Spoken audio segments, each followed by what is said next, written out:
চলে আসলাম রান্নাঘরে। আজকে রবিবার, তো বাচ্চাদের তো স্পেশাল কিছু রান্না চাই, তার জন্য আজকে আমি বাটার চিকেন বানাবো।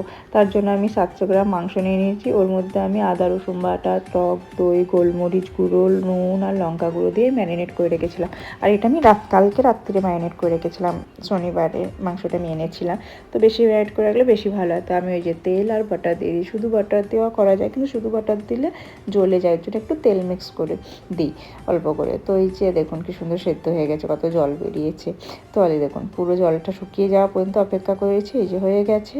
তো এটা একটু কম গ্যাসেই মানে করতে হয়, তো মাংসটা এর মধ্যেই মানে অনেকটা সেদ্ধ হয়ে যায়, তো পরে আর বেশিক্ষণ টাইম লাগে না বানাতে।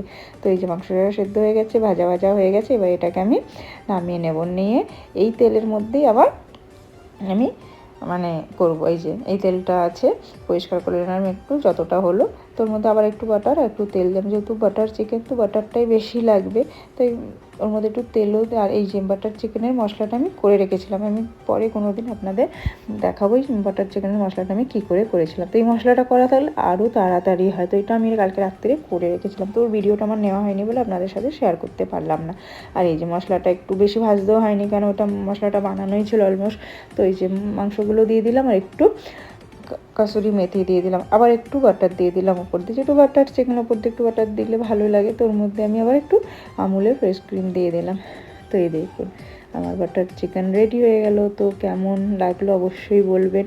আর বাচ্চারা তো এইসব খাবার বেশি পছন্দ করে, এদের এইসব খাবার বানিয়ে দিলে ওরাও খুশ আর পেট ভরে খেয়েও নেয়।